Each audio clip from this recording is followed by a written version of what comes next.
Neville Goddard Joseph Neville, lands, 1905 to 1972, stood out as one of the most influential communicators and researchers in the field of the philosophical currents of New Thought of the 20th century. His ability to simplify concepts and his pedagogical approach allowed him to transmit to his followers a renewed perspective on the relationship between human beings and the divine. When referring to God, he focused on the universal intelligence that gives order and direction to the universe. He began his professional career in the world of theater as a dancer, but the Great Depression of 1929 caused the closure of most theaters, which significantly affected his artistic career. It was at that time that he met an Ethiopian rabbi named Abdullah, which marked a crucial turning point in his life.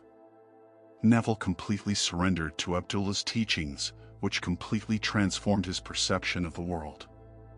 Master Abdullah taught him to live as if the goals had already been achieved, underlining the importance of maintaining fidelity to an idea. It also instilled the awareness that we do not attract what we desire, but rather what we truly believe to be true. Starting in 1930, Neville began giving lectures, an activity that continued until his death and which made him widely recognized. I Saw Myself Goddard described more than 10 books, highlighting works such as Faith is Your Fortune. Published by Obelisco in 2008, Feelings, The Secret Feeling is the Secret, The Game of Life and Sword Gold Out of This World. For Neville, the Bible was considered the most important psychology manual. He saw this sacred book as an instruction guide about ourselves, a manual for human development that concealed the codes that regulate the laws of mental creation. Thanks to Neville Goddard, the biblical stories take on a powerful meaning as a science of creation. In this perspective, we recognize that we are the owners of our own destiny. According to Edil, each character in the Bible represents the qualities and attributes of individual conscience. When we find expressions like I am the door, I am the way, I am the beginning and the end, I am the light of the world. In the Bible, they all refer to conscience. To codify the summary of the Bible, it could be expressed in a single sentence. The kingdom of heaven is within you. This within you refers to the unconscious, which is the repository of your beliefs. They are those certainties that you do not question and that shape your thinking, actions, and achievements. For this reason, what you believe you create in your life. Beliefs are what determine our destiny, and that is why it is said that consciousness calls into existence that which does not yet exist, as if it already existed.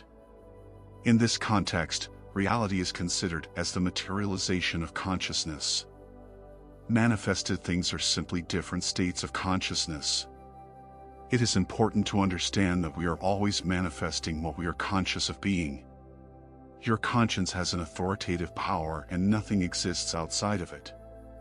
Each person automatically reflects what they are conscious of being. Your outer world is actually a reflection of your inner world. This is reflected in the sacred book when it says I am the vine and you are the branches. Your consciousness is equated with life, since what you are conscious of being feeds and sustains the external manifestations in the same way that the branches have no life of their own and depend on life. Things have no life if you are not aware of them, which shows that they are an exact reflection of who you are and what you believe you are. Your consciousness never needs permission to express what you are conscious of being. It doesn't make sense to say, I don't want my life to be the way it is, because on the unconscious level you are already what you are conscious of being. The law of conscience is the only rule of expression. Will you be conscious of being or possessing something? Then you will express it, you will only possess. Consciousness is the way, the resurrection, and the door.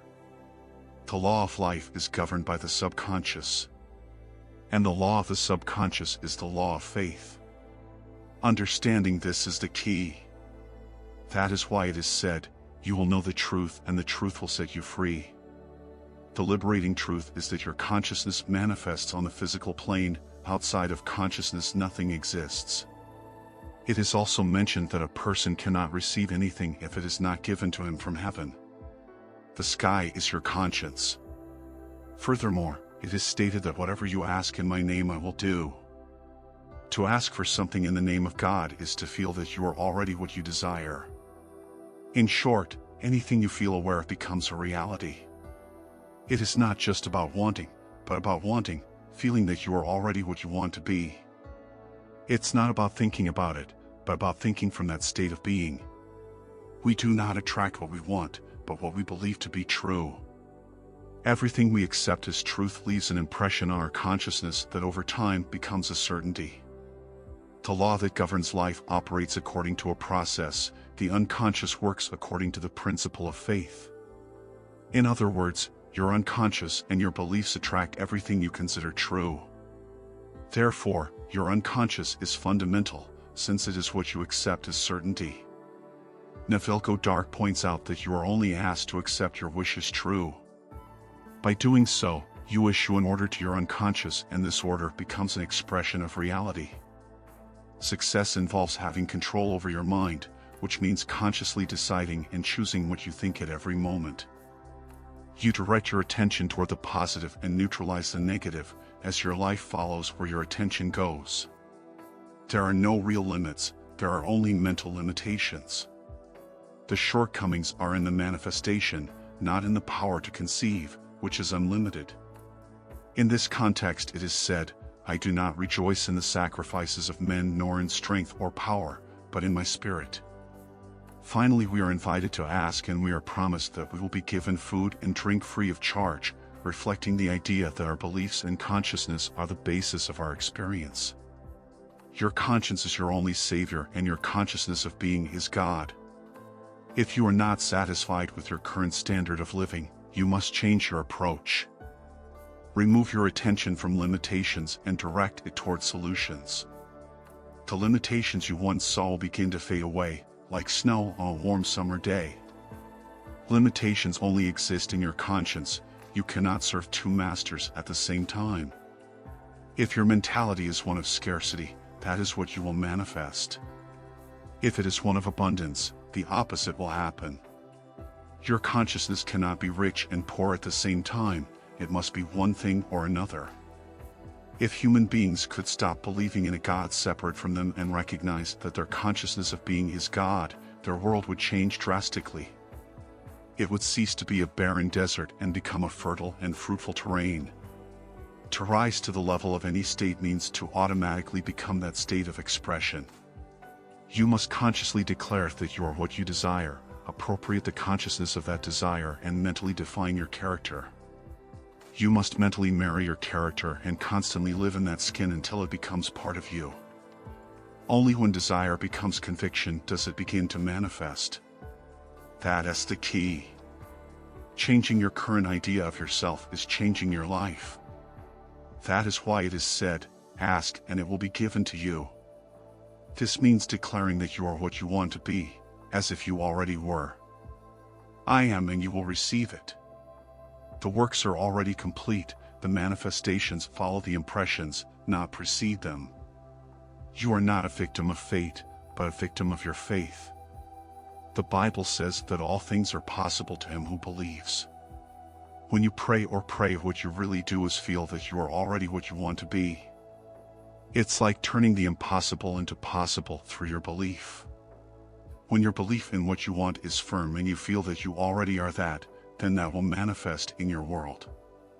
The faith that can move mountains is faith in yourself. All things express their nature when you are feeling. This feeling becomes part of your nature. The time this takes can vary depending on how much conviction you have. When doubts completely disappear, you begin to experience the desired results. Conviction, according to Neville, is similar to buying a new hat or a pair of shoes. At first it may feel strange and unnatural, but over time you internalize it and it becomes part of you. The process of moving from desire to conviction is gradual. At first it may be difficult to believe and feel like the person you want to be in reality, but as that reality integrates into your being, it becomes a part of you. The prize goes to those who persist, since many give up before reaching the necessary conviction. Your belief in something and not the thing itself is what helps you or not. Believing in the power of medications to heal, diets to strengthen, or money to provide security are false insecurities that control and condition your life. These erroneous beliefs act like thieves that steal your own power, since by believing in external things, you give them power by transferring them through your thoughts.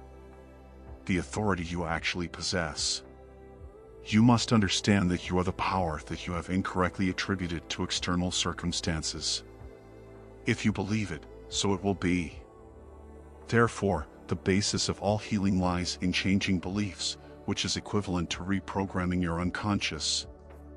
If you want to transform your life, you must address the causes, not the effects. You won't achieve results if you try to change, just externalize it. You must work inside yourself so that these changes are reflected outside. Neville expressed it this way: stop trying to change the world, since it is just a mirror. The human attempt to change the world by force is as ineffective as breaking a mirror in the hope of changing your face. Instead, focus on changing your ideas about yourself. So the reflection will be satisfactory. All ideas are limitations imposed by those who conceive them. You have unlimited power and it can be whatever you decide to do. However, your doubts and beliefs about who you are limit you. The limitation lies in the manifestation, not in the power to conceive. Consciousness precedes all manifestations and is the foundation on which all expressions are built. To remove a manifestation, all you have to do is take your attention away from the idea. The manifestation will continue to be visible only as long as it receives the energy with which it was initially conceived. This principle applies to all creations. I am your consciousness can only be defined by you, regardless of external influences. You are the guardian of your unconscious. If you affirm or grow in a certain way with conviction, life will make those ideas about yourself manifest in your world and you will experience them as a reality. I am rich, poor, healthy, sick or free. They are impressions or states that are felt before becoming visible manifestations. For others, we can only be what we think of ourselves. The way others treat us or judge us reflects how we see ourselves. If you change your concept of yourself, the world you live in will automatically change. Don't try to change people. They are just messengers that show you who you are. By revaluing you, they will confirm that change. In the book of Numbers it is said, there are giants on earth and we seemed like grasshoppers before them, and so we seem to ourselves. If we evaluate ourselves and begin to feel like giants, we change our attitude. With those challenges reduced to their true place and made to seem less threatening. Stop questioning whether or not you are worthy of declaring what you want to be. You will be judged by the world only to the extent that you condemn yourself.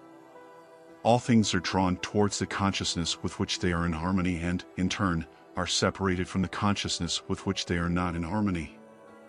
God, the power of conceiving that is infinite and is your consciousness, is present in all people and is impersonal. Therefore, as Neville writes, wealth is distributed equally among all people. However, over time, that initial equity can become unbalanced and wealth returns to those who originally held it as surely as day follows night. Whatever attribute you consciously affirm will manifest. Consciousness always creates the state in which it resides. Following the principle, I do not come to destroy, but to fulfill, those who are conscious of being will receive more, while those who are not will see what they have decrease. You can only increase what you are aware of being. For example, if you affirm, I will be well, that is, I am sick. That is precisely what will manifest. The same thing happens if you say, I will be rich, that is, I am poor. Your affirmation that you are now what you desire is an expression of acceptance and gratitude for the gifts of life. In short, we are told that we should allow ourselves and not condemn ourselves. You can affirm that I am strong, even if you feel weak, and by doing so you allow strength to flow to you. Thank you for sharing this time with me. Please leave your comment and subscribe. Until next time.